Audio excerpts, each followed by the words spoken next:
Hello everyone, welcome to Speak Up, the new podcast of CCI France Myanmar. Guillaume, Executive Director of CCI France Myanmar, asks 3 questions to one member. Listen, learn and stay informed.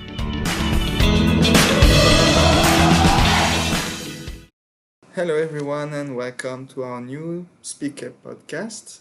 Today, I am pleased to welcome Charlie Lambert, Area Sales Manager for the French company Lesaffre. Hello Charlie.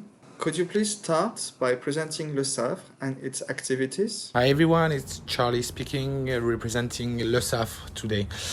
First of all, I hope everyone is safe and healthy today, considering the current sanitary situation.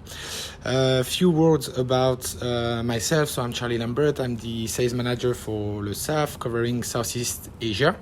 Lesaffre, in few words, if you don't know this company yet, it's a global key player in yeast and fermentation. So basically everything around yeast, of course, baker's yeast to make bread, but also yeast to make alcohol, yeast for human care, yeast for animal care, and so on.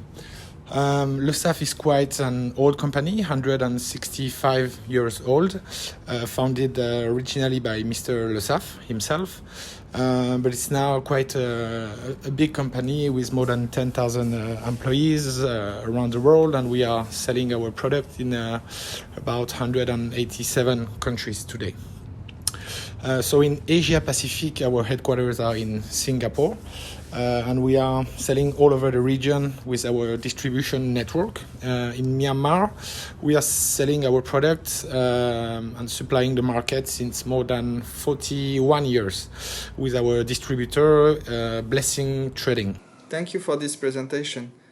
As we all know, restaurants, hotels, shops had to close because of the pandemic. So far, what has been the impact of the COVID-19 crisis on the F&B sector? So since the beginning of the COVID-19 crisis, we have been facing some issues and some problems, obviously, but not big problems, luckily. First of all, it was more on logistic and supply chains issues that we faced maybe at the beginning of the crisis in China, maybe in mid-February.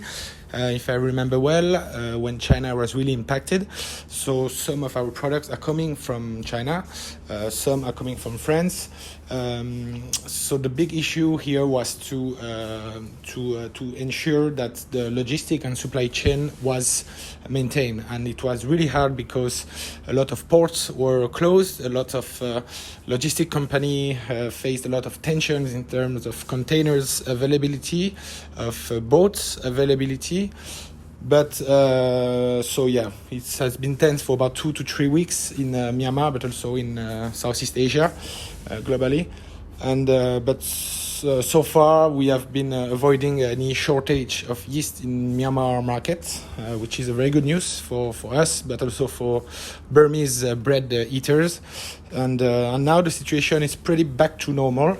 It has been tense also during the Yangon lockdown, when the government imposed to the top 20 industrial bakeries to close and to stop production for sanitary reasons and put everyone in quarantine and to ensure the lockdown. So during 2 to 3 weeks, all these big players in bread making in Myanmar were closed. But since beginning of May, they have been reopening, and it's a good news for bread eaters in Myanmar. Everything is back to normal. Yeast is available and bread is available. So we hope the situation will keep going in that direction.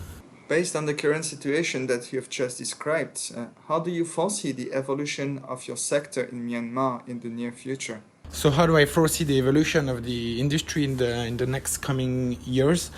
So first of all, Myanmar is not really high in terms of bread consumption. Of course, rice and noodles remain the main staples, and it's still very low also compared to other Southeast Asian countries like Indonesia, Vietnam, or Philippines, where bread consumption is much higher. But still, we can observe a trend that Burmese people enjoy more and more eating bread, good quality bread. We can see that the quality of the bread is getting better, and that the consumption is going higher with the apparition, of course, of a big international company like Bread Talk a few years ago, and we can observe that Burmese people really enjoy eating that kind of bread. They eat more and more bread in breakfast as a snack also. And so yeah, it's gonna go up, of course. It's promising countries in terms of bread consumption, and we observe another trend, which is the home baking, especially during this COVID-19 crisis. As you know, every country in Asia has been in a lockdown, so quite boring and a lot of time to make bread at home. And so it has been really huge in countries like Indonesia, like Singapore. We observe that a bit also in Myanmar, very small, but still it's moving up. And so yeah, it's a very promising country. Another thing is the hygiene. This COVID-19 crisis has been an opportunity for the improvement of the hygiene in the bakeries, because as you can imagine, some bakeries were not in a top position in terms of hygiene, but since this crisis, authorities has been putting some very strict hygiene procedures.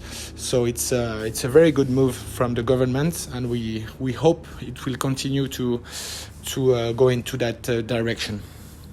So in the meantime, I hope everyone is safe and enjoy some bread in Myanmar. Good bread, enjoy it, and hope to see you soon, guys. Bye-bye. Thank you very much, Charlie, for being here with us today. Thank you all for listening. See you all in the next episode of Speak Up.